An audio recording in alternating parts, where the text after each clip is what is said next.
दोस्तों कल एक बड़ी खबर आई। गुजरात ने यूसीसी पास कर दिया। 25 मार्च 2026 इंडिया का दूसरा स्टेट बन गया जो यूसीसी कोड लाया है। तो ये सवाल है दोस्तों कि यूसीसी बेसिकली होता क्या है, क्यों इतनी कंट्रोवर्सी होती है यूसीसी पे हमेशा। और कुछ लोग कहते हैं कि ये एक हिस्टोरिकल रिफॉर्म है, जेंडर जस्टिस का सबसे बड़ा स्टेप है। कुछ कहते हैं कि ये माइनॉरिटी राइट पे अटैक है। तो आज हम समझेंगे एकदम रूट से कि यूसीसी होता क्या है, इसका बेसिकली ओरिजिन कहाँ से है और कॉन्स्टिट्यूशन में इसकी कितना एम्फेसिस किया गया है और डॉक्टर भीमराव अंबेडकर ने इसके बारे में क्या सोचा था।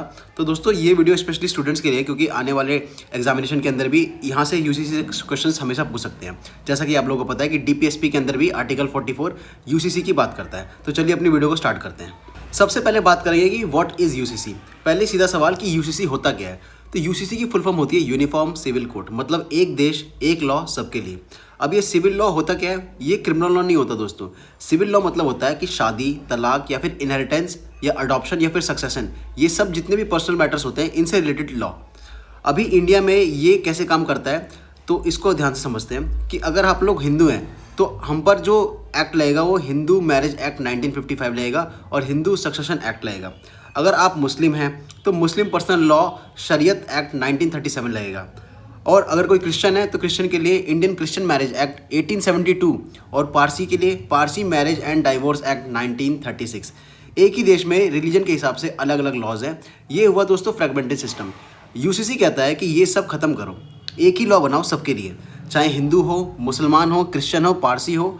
शादी के लिए एक ही रूल, तलाक के लिए एक ही रूल, प्रॉपर्टी के लिए भी एक ही रूल। अब यूसीसी में बेसिकली कवर होता है पहले मैरिज और डाइवोर्स सबके लिए यूनिफॉर्म रूल्स। दूसरा इनहेरिटेंस, डॉटर्स और सन को इक्वल राइट्स। तीसरा अडॉप्शन, अभी मुस्लिम पर्सन लॉ में अडॉप्ट नहीं कर सकते, यूसीसी में होगा। चौथा लिव इन रिलेशनशिप, गुजरात ने यूसीसी में रिजर्वेशन मैंडेटरी कर दिया है फॉर लिव इन कपल्स। और मतलब समरी में अगर हम देखें तो वन नेशन वन लॉ ये यूसीसी है। अब इसकी कॉन्स्टिट्यूशनल पोजीशन समझने की कोशिश करते हैं कि कॉन्स्टिट्यूशन में यूसीसी कहाँ है। और यहाँ से यूपीएससी बहुत ज़्यादा सवाल पूछता है, तो इस पर ध्यान से आपको एम्फेसाइज करना है।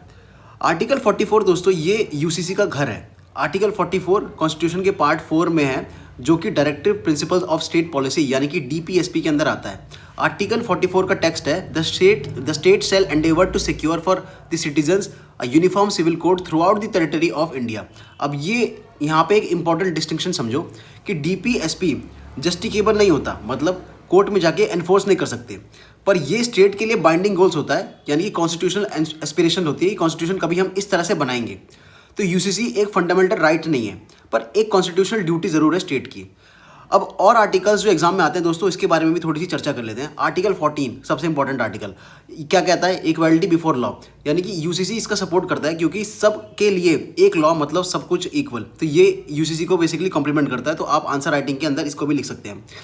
अगेन अगला आर्टिकल 15 जो डिस्क्रिमिनेशन प्रोहिबिट करता है on the basis of religion, race and sex. अलग अलग पर्सनल लॉज रिलीजन के बेसिस पर यहाँ आर्टिकल 15 की स्पिरिट के अगेंस्ट जाते हैं। तो ये भी एक इंपॉर्टेंट आर्टिकल हो जाता है यूसीसी के कंटेक्स्ट में।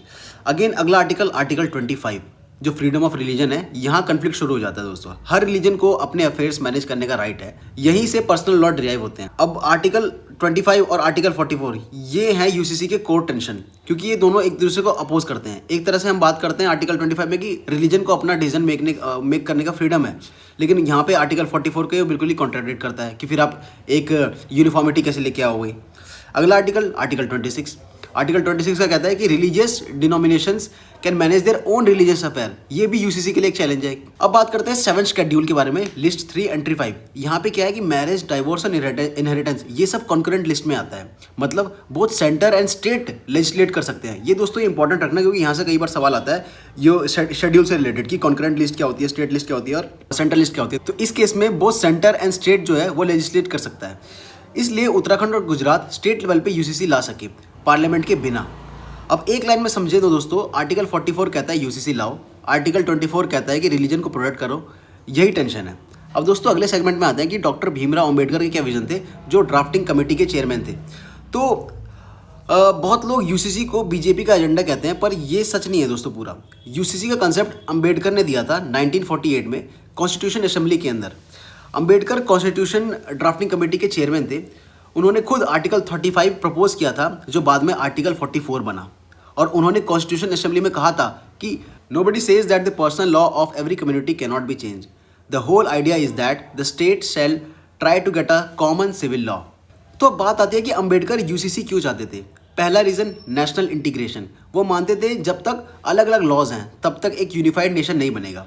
एक नेशन, एक लॉ, एक सिटीजनशिप, यही कॉन्सेप्ट पे अंबेडकर बिलीव करते थे। दूसरा रीज़न दोस्तों वुमेन लिबरेशन, जो कि बहुत ज़्यादा इंपॉर्टेंट था। अंबेडकर ने देखा था पर्सनल लॉ ने महिलाओं को सबसे ज़्यादा नुकसान पहुंचाया है। ट्रिपल तलाक, अनइक्वल इनहेरिटेंस, अडॉप्शन के बैन और सारी की सारी जो ये सारी सिस्टम थे ये पेट्रियार्कल सिस्टम से आती थी। तो यूसीसी उन्हें इक्वल राइट्स देगा, इसलिए यूसीसी इंडिया के अंदर लाना बहुत ज़्यादा इंपॉर्टेंट हो जाता था। अब तीसरा reason, no religion is static. उन्होंने कहा हिंदू लॉ रिफॉर्म हुआ, हिंदू कोड बिल 1955-56 में आए, फिर मुस्लिम लॉ क्यों रिफॉर्म नहीं हो सकती। कोई भी रिलीजन स्टैटिक नहीं है, ये अंबेडकर का मानना था। चौथा रीजन डीपीएसपी स्ट्रैटेजी। अंबेडकर समझते थे कि 1947-48 में यूसीसी पॉलिटिकली इम्पॉसिबल था, इसलिए उन्होंने इसे डीपीएसपी में डाला, नॉन जस्टिफाइबल पर कॉन्स्टिट्यूशनल गोल। मतलब वो एक सीड प्लान कर चुके थे फ्यूचर के लिए। अब इसमें एक इंटरेस्टिंग फैक्ट भी है दोस्तों, अंबेडकर हिंदू कोड बिल्स के रिजेक्ट होने पर फ्रस्ट्रेटेड थे। उन्होंने इसी फ्रस्ट्रेशन में लॉ मिनिस्टर की पोस्ट से रिजाइन कर दिया था 1951 में। तो यूसीसी सिर्फ एक पॉलिटिकल एजेंडा नहीं, ये अंबेडकर का ड्रीम था इक्वालिटी का। अब अगले सेगमेंट की अगर हम बात करें, स्टेट्स दैट पास्ड यूसीसी। कौन से स्टेट्स हैं जिन्होंने पास किया अभी तक यूसीसी। तो अभी तक इंडिया में सिर्फ 2 स्टेट हैं जहाँ पे यूसीसी इंप्लीमेंट हुआ है। पहला स्टेट उत्तराखंड। फरवरी 2024 में इंडिया का पहला स्टेट बना उत्तराखंड, जिसने यूसीसी को पास किया। इसमें दोस्तों रंजना प्रसाद देसाई कमेटी ने ड्राफ्ट किया था, जो कि सुप्रीम कोर्ट की जज थी।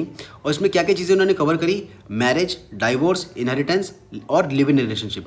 इसमें एक इंपॉर्टेंट पॉइंट आपको नोट करना है एग्जाम पॉइंट ऑफ व्यू से भी, कि शेड्यूल्ड ट्राइब्स जो है उनको एग्जाम्प्ट कर दिया गया इसमें, यानी कि उन पे यूसीसी लागू नहीं होगा। और इसका जो इम्प्लीमेंटेशन है जनवरी 2025 से शुरू हो गया था उत्तराखंड के अंदर। दूसरा स्टेट गुजरात, 25 मार्च 2026, ये कल की ब्रेकिंग न्यूज़ है दोस्तों। गुजरात ने गुजरात यूसीसी 2026 पास किया और यही करके वो इंडिया का दूसरा स्टेट बन गया विद यूसीसी। और इसके की प्रोविजंस क्या क्या हैं, तो इन्होंने सबसे पहले बोला है कि शादी का रजिस्ट्रेशन 60 दिन के अंदर मैंडेटरी है होना, कोई भी कपल अगर शादी करता है तो। दूसरा पॉलीगैमी जो होता है विद मल्टीपल पार्टनर्स, ये प्रोहिबिट कर दिया, यानी कि इसको बैन लगा दिया फॉर ऑल, चाहे आप किसी भी रिलीजन से हो। दूसरा फोर्स मैरिज, अगर कोई ज़बरदस्ती शादी करता है, जबरी ब्याह करता है तो 7 साल की जेल है। और लिव इन कपल्स को भी दोस्तों इसमें रजिस्ट्रेशन कराना मैंडेटरी है, यानी कि कोई भी कपल अगर लिव इन रहना चाहता है तो उनको जाके रजिस्ट्रेशन कराना पड़ेगा। और अगर कपल 18 से 21 साल के बीच में है तो पेरेंट्स को भी इन्फॉर्म करना होगा, ये भी इस यूसीसी के अंदर रोल आउट किया गया है। अगली चीज़ दोस्तों, यहाँ पे भी शेड्यूल्ड ट्राइब्स जो है उनको भी अगेन एग्जाम्प्ट कर दिया गया, यानी कि उन पे अगेन लागू नहीं होगा। अब दोस्तों यहाँ पे 10,000 रुपये का पेनल्टी का भी यहाँ पे प्रोविजन रखा है, यानी कि कोई भी अगर कपल है वो इसमें नॉन कंप्लायंस करता है, मानता नहीं है, तो इस पर 10,000 की पेनल्टी है। और दोस्तों और कौन से स्टेट्स हैं जो इस यूसीसी को पुश कर रहे हैं, तो इसमें जो कुछ स्टेट्स के नाम आ रहे हैं वो मध्य प्रदेश है, हिमाचल प्रदेश है, राजस्थान का भी नाम आ रहा है, आसाम। ये सब दोस्तों जो स्टेट है इन्होंने इंटेंशन पास किया है कि हम भी ये यूसीसी इन फ्यूचर लाएंगे। अब दोस्तों बात करते हैं गोवा का। गोवा दोस्तों एक स्पेशल केस है। गोवा में पहले से यूसीसी है पोर्टुगीज सिविल कोड के नाम से, जो पोर्टुगीज एरा से चला हुआ आ रहा है, यानी कि कॉलोनियल टाइम से। वो टेक्निकली इंडिया का पहला यूनिफॉर्म सिविल कोड है, पर ऑफिशियली रजिस्टर्ड नहीं है एज यूसीसी। तो अभी 2 स्टेट्स हैं, उत्तराखंड और गुजरात, और मोमेंटम दोस्तों भी बढ़ रहा है, तो हो सकता है आने वाले टाइम में और भी स्टेट्स इस चीज़ को लेके आएँ। अब दोस्तों बात करेंगे कि क्या चैलेंजेस हैं यूसीसी के अंदर, जो एग्जाम पॉइंट ऑफ व्यू से बहुत ज़्यादा इंपॉर्टेंट भी है। दोस्तों सबसे बड़ा चैलेंज है religious minority concern. Muslim community का कहना है कि शरीयत हमारा पर्सनल लॉ है, कोई गवर्नमेंट चेंज नहीं कर सकती। क्रिश्चियन का भी अपोजिशन है कि चर्च बेस्ड मैरिजेस को लेके कि माइनॉरिटी राइट्स पे अटैक है, बेसिकली ये नैरेटिव चल रहा है। दूसरा challenge article 25 versus article 44। Fundamental rights है रिलीजन का आर्टिकल 25 और डीपीएसपी है यूसीसी का आर्टिकल 44। अब टेक्निकली फंडामेंटल राइट्स डीपीएसपी से हमेशा ऊपर होते हैं कोर्ट के अंदर, तो जब भी यूसीसी चैलेंज होता है आर्टिकल 25 का आर्गूमेंट आएगा। सुप्रीम कोर्ट ने अभी तक इस कॉन्फ्लिक्ट को क्लियर रेजोल्यूशन नहीं दिया। तीसरा चैलेंज दोस्तों tribal communities, most important. India में 700 से ज़्यादा ट्राइबल कम्युनिटीज़ हैं, इन सब के अपने कस्टमरी लॉ हैं। कॉन्स्टिट्यूशन के article 371 5th schedule 6th schedule के अंडर इनको प्रोटेक्शन भी दिया गया है। इसलिए दोनों स्टेट्स उत्तराखंड और गुजरात, इन दोनों स्टेट ने शेड्यूल ट्राइब को एग्जाम्प्ट कर दिया गया, यानी कि इस पर यूसीसी लागू नहीं होगा। पर क्रिटिक्स पूछते हैं दोस्तों कि अगर ट्राइब्स एग्जाम्प्ट हैं तो फिर यूनिफॉर्मिटी कहाँ से आई, तो ये भी एक क्रिटिक है, आप आर्ग्यूमेंट वगैरह में लिख सकते हैं इसको। चौथा चैलेंज दोस्तों इंडिया की डाइवर्सिटी।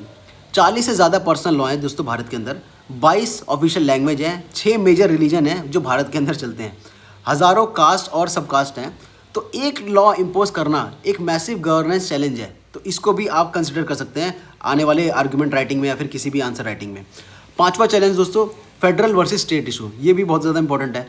क्रिटिक्स कहते हैं कि अगर पार्लियामेंट नहीं करता तो स्टेट वाइज यूसीसी आएगा, फिर हर स्टेट की अलग यूसीसी, तो फिर यूनिफॉर्मेशन कैसा? क्योंकि हर स्टेट यूसीसी अलग अलग तरीके से लाएगा, कुछ में कुछ प्रोविजंस होंगे, कुछ में कुछ प्रोविजंस होंगे। तो अगेन यहाँ पे भी यूनिफॉर्मिटी का एक बहुत बड़ा क्वेश्चन रखता है।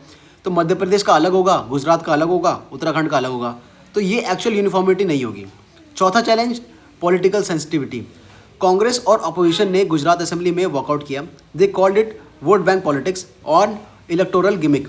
अब 21st लॉ कमीशन ने 2018 में कहा था कि UCC is neither necessary not desirable at this stage. हालांकि 2023 में सेम कमीशन ने फ्रेश कंसल्टेशन शुरू कर दिया।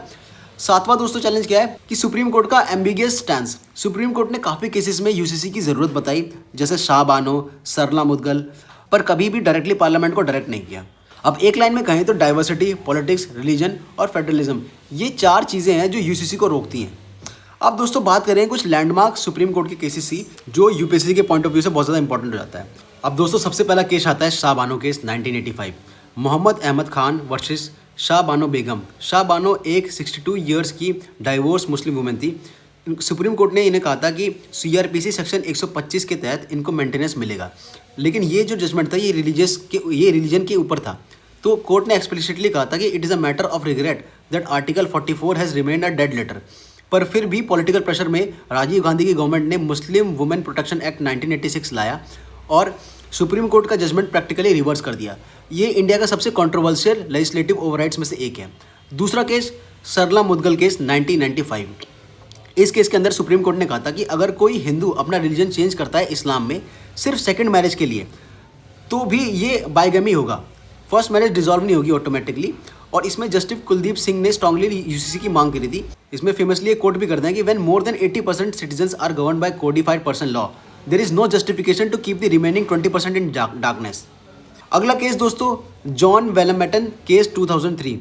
अब John Vallamattom versus Union of India section 118 of Indian Succession Act Christians के चैरिटेबल बिक्वेस्ट पर रिस्ट्रिक्शन था।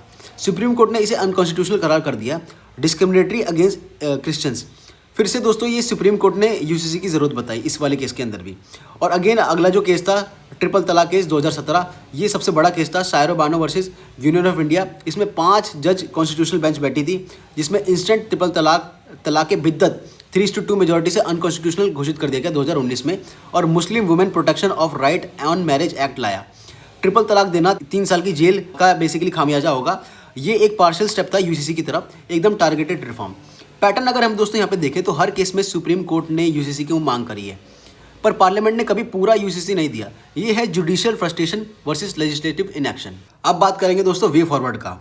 इसमें दोस्तों यहाँ पे हम ट्राई करेंगे कि एक साइड का आर्गुमेंट ना ले और एक बैलेंस ओपिनियन ले, ताकि आपको यूपीएससी की आंसर राइटिंग में भी हेल्प हो सके। तो इसमें पहला पॉइंट क्या है कि नेशनल कंसेंसस दोस्तों पहले आना चाहिए। यूसीसी एक बहुत ज़्यादा सेंसिटिव रिफॉर्म है, इसे इम्पोज नहीं किया जा सकता। एक ब्रॉड नेशनल डायलॉग चाहिए जिसमें रिलीजियस लीडर्स, वुमेन्स के जो ग्रुप हैं, ट्राइबल कम्युनिटीज़ हैं, सिविल सोसाइटीज़ हैं, ये सारे के सारे जितने भी ये स्टेक होल्डर्स हैं सारे इन्वॉल्व हो और एक कंसेशन डेवलप हो, यानी कि कंसेशन ओवर इम्पोजिशन। ये डेमोक्रेटिक अप्रोच है, ये आप अपने पेपर के अंदर भी लिख सकते हैं। दूसरा पॉइंट दोस्तों, जेंडर जस्टिस जो है वो कोर प्रिंसिपल होना चाहिए, यानी कि अगर यूसीसी लाना है तो इसका फोकस महिलाओं के राइट्स पर होना चाहिए, इक्वल इनहेरिटेंस पे होना चाहिए, फोर्स मैरिजेस से प्रोटेक्शन के लिए होना चाहिए और मेंटेनेंस राइट को प्रोवाइड करने के लिए होना चाहिए। अगर इनके अलावा अगर ये पॉलिटिकल एजेंडा केवल बन जाता है और वुमेन के राइट्स बैकग्राउंड में हो जाते हैं तो फिर यूसीसी का पर्पस खत्म हो जाता है। तीसरा पॉइंट पार्लियामेंट्री रूट आइडियल है, यानी कि स्टेट वाइज यूसीसी से एक्चुअल यूनिफॉर्मिटी नहीं आएगी। उत्तराखंड का अलग, गुजरात का अलग, ये यूनिफॉर्म सिविल कोड नहीं है। पार्लियामेंट को एक कॉम्प्रिहेंसिव नेशनल यूसीसी लाना चाहिए। 21st लॉ कमीशन की रिपोर्ट के इंतजार करो, उसके बाद डिबेट होनी चाहिए। अब चौथा पॉइंट दोस्तों, ट्राइबल राइट प्रोटेक्ट करो, यानी कि कॉन्स्टिट्यूशन ने ट्राइबल्स को उनके कस्टमरी राइट्स दिलाए हैं। 5th schedule, 6th schedule, article 371 ये सब प्रोटेक्ट करते हैं ट्राइबल कम्युनिटी को। कोई भी यूसीसी इन कम्युनिटीज़ पर फोर्स नहीं करनी चाहिए ताकि इनका जो कस्टम है वो बरकरार रहे। पांचवा पॉइंट, रिफॉर्म नॉट रिप्लेस। अब ट्रिपल तलाक बैन हुआ, ये एक प्रोग्रेसिव रिफॉर्म था पर्सनल लॉ के अंडर। इसी तरह gradual reforms with in personal law भी एक वैलिड पाथ हो सकता है। एक झटके में सब कुछ रिप्लेस करने के बजाय धीरे धीरे पीसमिल अप्रोच से हम लोग यूसीसी की तरफ बढ़े। फाइनल थॉट दोस्तों, मैं इसमें क्या बोलूँगा कि अंबेडकर का सपना था कि एक ऐसा इंडिया जहाँ पे महिलाओं के राइट्स के नाम पर कोई डिस्क्रिमिनेशन ना हो, ऐसा भारत हो। यूसीसी सिर्फ एक लॉ नहीं है, ये इक्वालिटी का एक सिंबल है, पर ये तभी सार्थक होगा जब इसकी सुनवाई हो, जब सब इस पर विश्वास करें। यानी कि इस पर हमें एक रिफॉर्म चाहिए, रेवोल्यूशन नहीं, और स्पीड नहीं, इसमें समझदारी चाहिए। तो ये था दोस्तों यूसीसी का एक कंप्लीट गाइड। एक बार क्विक से हम लोग रिकॉल कर लेते हैं क्या क्या हमने पढ़ा था अभी तक कि यूसीसी किसकी बात करता है, वन नेशन वन लॉ की बात करता है, किसके अंदर, मैरिज के अंदर, डाइवोर्स के अंदर, इनहेरिटेंस के अंदर और अडॉप्शन के अंदर। आर्टिकल 44 इसकी बेसिकली एडवोकेसी करता है या डीपीएसपी के अंतर्गत, और इसे कॉन्स्टिट्यूशनल गोल बताता है। इसमें अम्बेडकर का कंसेप्ट भी हमने देखा था कि जेंडर जस्टिस और नेशनल इंटीग्रेशन के लिए ये यूसीसी बहुत ज़्यादा ज़रूरी है। अभी सो फार 2 स्टेट्स ने पास किया यूसीसी, उत्तराखंड ने 2024 में, गुजरात ने मार्च 2026 यानी कि कल ही 25 मार्च 2026। उसमें क्या क्या चैलेंजेस आते हैं, आर्टिकल 25 का चैलेंज है, ट्राइबल राइट का चैलेंज है और पॉलिटिकल सेंसिटिविटी का चैलेंज है। क्या इंपॉर्टेंट केसेस पढ़े थे हमने, शाह बानो केस 1985, शर्ला मुदगल केस 1995 और ट्रिपल तलाक 2017। एग्जाम के लिए आर्टिकल 44 आप याद रखो, शाह बानो केस याद रखो, रंजना प्रसाद देसाई कमेटी याद रखो। और दोस्तों अगर ये वीडियो आपको हेल्पफुल लगी हो तो प्लीज़ इस वीडियो को लाइक करना, शेयर करना और सब्सक्राइब करना। कोई भी डाउट हो तो आप कमेंट करना। मिलते हैं आपको अगली वीडियो में, तब तक के लिए जय हिंद, जय भारत।